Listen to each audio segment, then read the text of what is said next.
this is a space for everyone, but more so for media researchers. So this is being led by Baraza Research. My name is Marion Adwango. I'm the research manager at Baraza. And yeah, like I said, being led by Baraza Research. So Baraza Research is a collaborative space for media researchers, for technologies, for the practitioners themselves to just highlight gaps and opportunities within the ecosystem. So the main aim is to interrogate the health of the ecosystem. So that's looking at funding, power and ownership. So who owns these platforms and what does that mean? Who owns the creative and media space and what does that mean for things like censorship and the narratives that are told? We look at innovation and sustainability. So what innovations are coming up? And the big, I think, question right now is AI. So what innovations are coming up? How is the media and creative ecosystem sustaining itself? We look at also skills and training. We look at, I think basically that's it, audience trust. Does the audience trust the media creative ecosystem? So basically that is about Baraza Research, and the session for today, we just invited the researchers, so with me, they'll be joining me later to present what they're working on. So we have two amazing presenters. They'll be talking, so the session is for the researchers to present what they're researching on, or what they are going to research on, what media researching us. And then you guys, I will just invite you guys to ask the questions, critique their research questions, give your insights, your inputs, and then we can take it from there. So I'll begin. We are working as Baraza, we are working on an annual state of the media and ecosystem.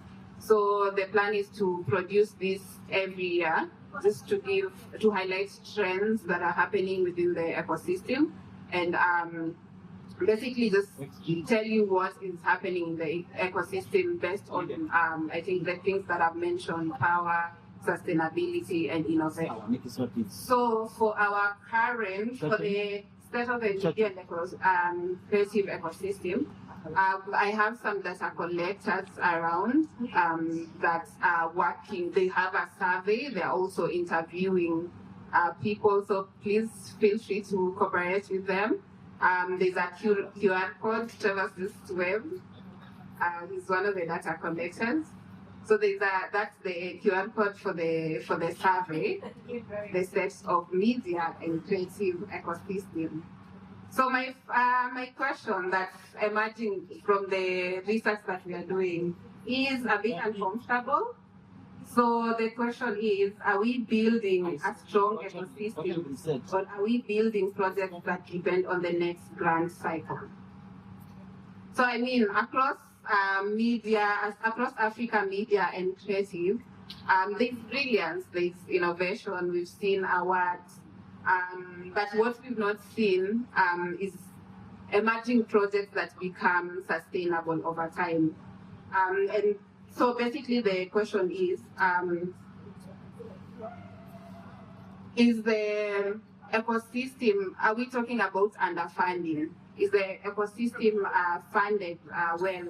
Because we look at why the ecosystem is not sustainable, why some institutions emerge but they don't become sustainable. So why do powerful initiatives emerge and yet few become sustainable? So why is this question unresolved or contested? Because everyone thinks it's someone else's problem. So looking at founders will tell you it's a funding problem. Funders will tell you it's a governance problem. Who else? Ecosystem policymakers will tell you that regulation is evolving. Who else within the ecosystem are we looking at? Platforms. Platforms will tell you, but monetization tools exist. So whose problem is it at the end? Because the truth still remains that the ecosystem is unstable. So the truth might be, and hear me out, and also the next speaker is going to talk about, the next presenter is going to talk about this. The ecosystem isn't underfunded. It's misaligned. So it's not a funding problem, it's just a misalignment problem. So incentives reward, for example, incentives reward viability, visibility over viability, innovations over infrastructure, and pilots over permanence. And what assumptions might be wrong? So the first assumption is that more money equals sustainability. I mean, if funding meant that we have a strong ecosystem, a sustainable ecosystem, I think we'll have so many institutions, so many creative and media ecosystems that will be sustainable. So the issue is not funding. But if we interrogate governance, for example, we interrogate revenue diversity, audience trust, and ownership models, I think we'll be able to tackle the problem. So the second assumption would be the ecosystem is weak. So we think that ecosystem is not weak, it's just fragmented. So the first assumption that I said is that more money equals more funding. That's incorrect according to us. And the second assumption is that the ecosystem is not weak. It's just basically fragmented. And definitely fragmentation profits some actors. So if we don't probably interrogate the structure of power, and that's, like I said, that's what we are looking at. If we don't interrogate who controls capital, who controls distribution, who controls data, if we are not studying the ecosystem in general, we are basically just looking at the symptoms and not the actual problem. So the state of of media and creative ecosystem, basically what we are asking is how to build strong ecosystem and not basically just talk about each problem by itself. So that's our research question as Baraza. So because of time, I'll invite the two other presenters to just present what they're working on, and then we'll get your inputs. Thank you. I'll invite on stage Daisy Asino.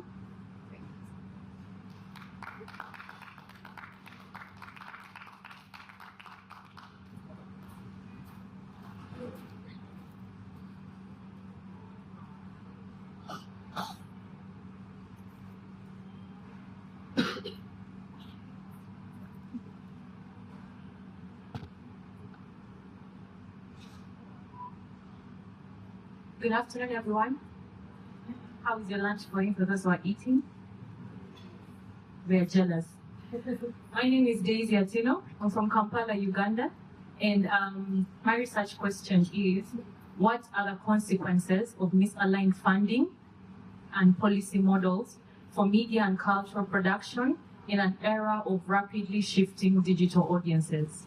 So my research focus is basically, we have all noticed that African audiences are increasingly consuming news, art, cultural content through digital platforms, informal spaces.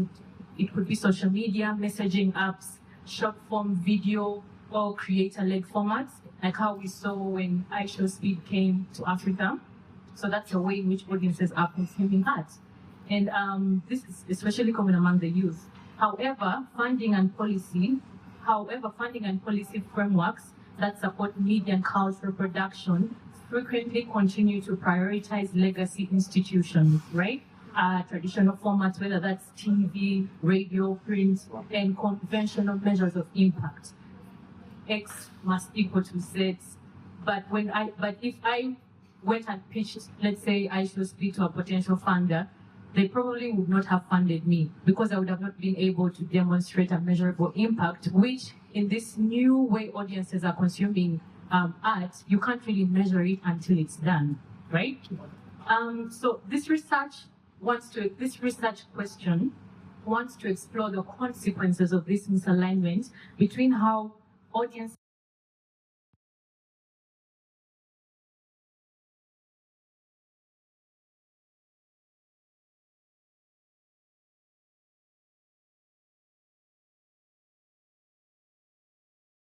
We're just asking that what is constrained, excluded, or rendered invisible when funding models fail to adapt to changing audience practices.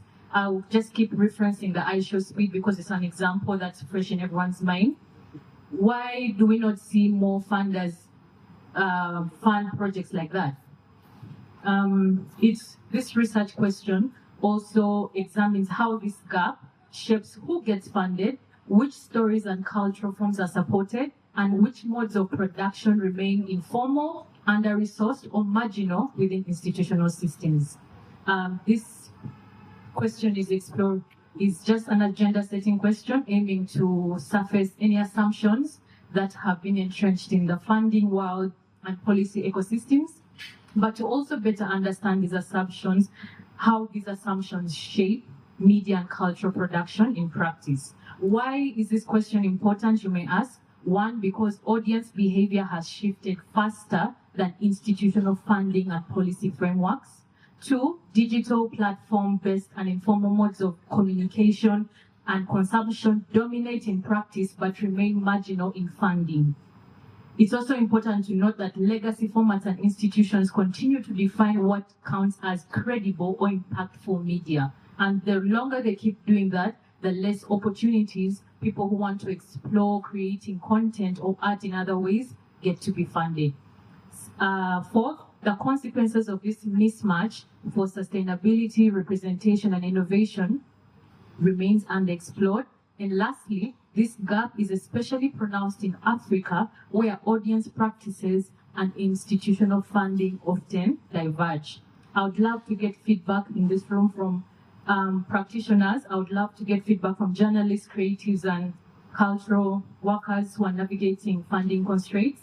I would love to get feedback or perspectives from funders in the room and policymakers on why existing models persist. I would also love to get pushback on assumption about what impact, quality, and sustainability actually means. And lastly, I would love to get guidance on how to further refine this question or identify any missing angles that I might have left out, like the informal economy in Africa, language barriers, and just unique content. Thank you so much. I think the big question in the room is funding. So I'll invite Uri, the next presenter, to talk about his research question.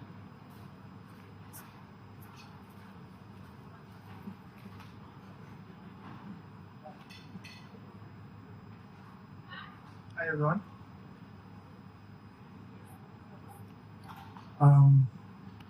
So my name is Uri Ludger. I'm a journalist based in Nairobi. And the research that I'm dabbling in and trying to figure out is, it's a bit of a mouthful, but let me try and figure out how to sort of summarize it. I want to understand how do we think about the media as an infrastructure of like utility, as a way of, okay, no, let me give some background. As Marion has said, conversations around the media, when we gather at conferences like this, and we talk about innovation around format, innovation around newsroom setup, I think the underlying problem that we're trying to attack is a problem of financial sustainability. Newsrooms here within the region, around the world, are struggling to make money. Media practitioners are not being paid, they're being paid peanuts, they're struggling. As a result of that, most of media practitioners leave the newsroom. That puts a constraint on the amount of people who are left behind in the newsroom. That impacts the quality of the content that ends up being put out. That leads to a decline in the trust that people have in these institutions. And as a result, it's a vicious loop. Limited trust then leads to limited audience engagement, and as a result, the media is not necessarily able to sustainably make money. In media spaces, when we talk about funding, it's widely understood that when we're talking about funding, we're talking about philanthropical funding, we're talking about positioning the media to be a beneficiary of philanthropy. But my thinking is that of course, with as everyone talks about the landscape around media funding has become is drying up, and there's not much money going around, philanthropic money going around to support newsrooms. My thinking is that we need to transition away from thinking around how to fund media by it only being funded by philanthropy, to operating as a business that supports itself as a sustainable business enterprise. I think that the means by which to achieve that, a platform that the news media can exploit to achieve that sustainability is local news. The research I'm trying to do is to understand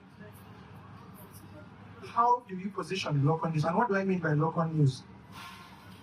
Over the last, I guess the 2010s and the 2020s, the news media transitioned towards going fully digital in the hopes of taking advantage of the reach of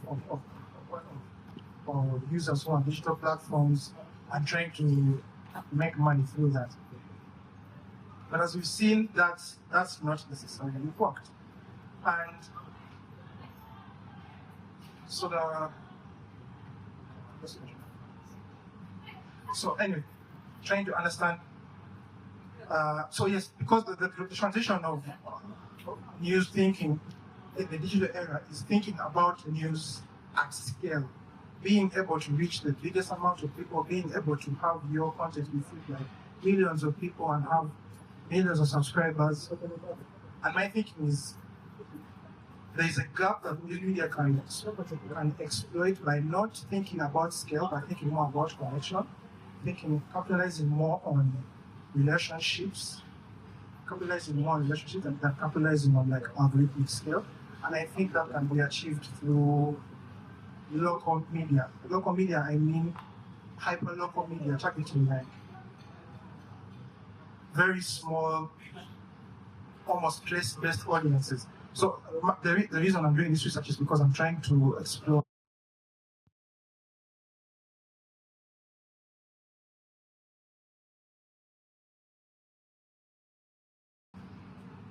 the question I'm trying to I guess attack is how do you position a local media outlet from a place of like how do you have the community you're targeting think about the product you put in the website. And to understand that, I think that so the way I'm exploring this is that I'm thinking about it through a research theory called communication infrastructure theory, and that's thinking around how information moves within communities from a very interpersonal level, like the mutual neighbors, and to a micro level at like your neighborhood church, or talking with your friends at the salon, then to a macro level, massive institutions like the national or stuff.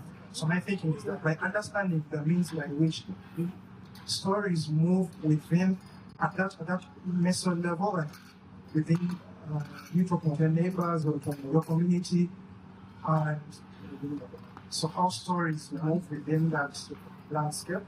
By understanding that, you can understand how to position the product as it is, and by that, capitalize on that hyper local engaged audience, and then try and turn that trust, turn that relationship you have with that physically press audience into a sustainable media business. So yeah, that's kind of what I'm thinking about. It's a bit of a mouthful, but yeah, thank you. Thank you, Uri and Daisy. So for those who are just joining us, this is the research round session where we are interrogating what media research should ask. So the question is, what's the best question that media research should ask? What gaps and opportunities do we need to interrogate or highlight for the media and the creative ecosystem? So we've had two presenters, and now I'll give it up to the audience. I think the elephant in the room is just funding and sustainability. Whether or not it's a problem of funding, that's the question for today. So do we have funding? Is funding the actual problem, or is it just misalignment within the ecosystem? So I'll give it up to the audience to just give a few remarks. So you can give your insights or just critique the question that whichever presenter has talked about. 1 second each as we are running behind time.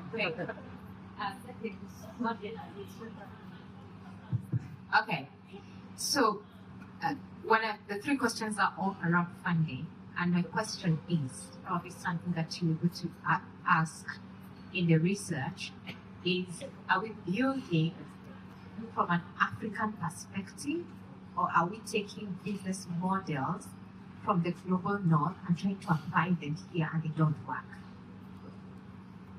So because all of us, like for me, I was talking to someone today from the lady who presented earlier in the main session about governance.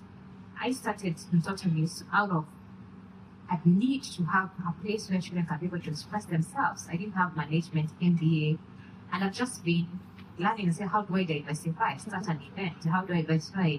Do podcasts. But are we building from our own realities or from the global north? And because someone has given you a pitch deck that has to have 1, 2, 3, 4 slides, and so you force yourself to do that, so that boxes you from thinking outside of that box, and that will become resource constraint. Okay, how can we be able to think in terms of sustainability outside the, that's something I think it's a whole discussion that needs to happen. And then in terms of sustainability, and I think the lady who came after you said in terms of consumption and creation of content, it's changing. So for those ones who follow me on LinkedIn, early in the year I put out future of my prediction for this year that it's going to go more streaming, more individualistic, and where children are not consuming your TV, they're going high speed show kind of thing, and they're watching like 2-3 hours of that thing. I don't understand it, but I see my son like for 2 hours, and like, what are you watching? Can you explain to me? But that's how they are consuming. Are we able? Is that something to be able to learn, to be able to create content that is appealing to the younger audience instead of us thinking we need to have a 15 minutes TV show every single day? Thank you. Thank you for that. I think you're just taking us back to not looking at the problem as not a funding problem, but what systems are we creating? Like I say, everyone is saying that it's thinks that it's someone else's problem, and one of the, for example, funders are thinking it's a governance problem. I think you are leading more towards that governance as a problem and not. I mean, like the systems that we are picking up. I'll give it to the next person to critique any of the research questions. Yes, Alex.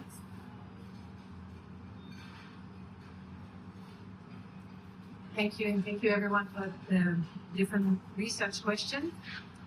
Daisy talked a lot about audience and how audience are changing. And coming back to the question of which model are we working with, one of them is monetization, right?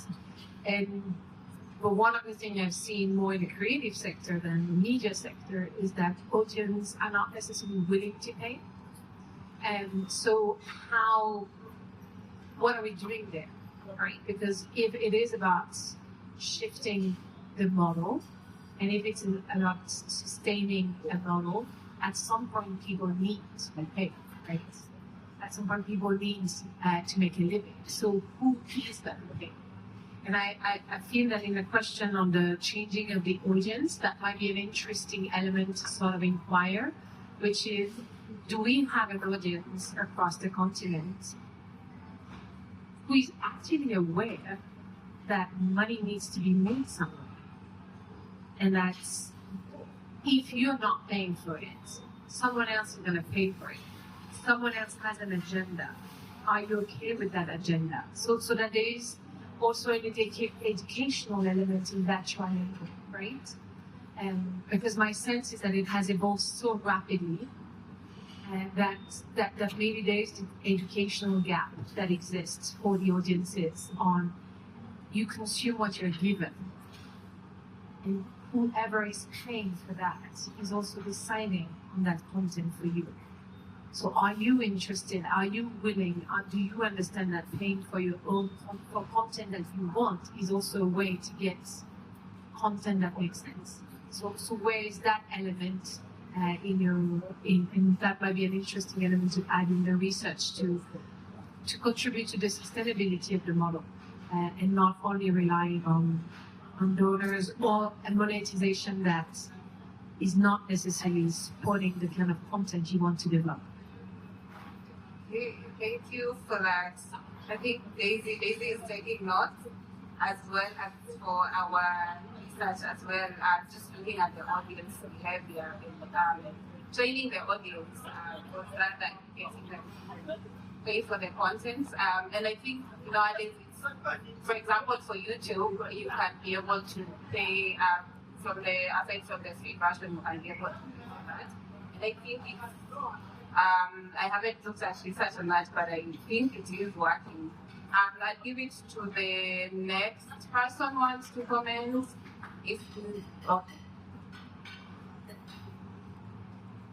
Thank you very much. Good afternoon. My name is Janet from Uganda.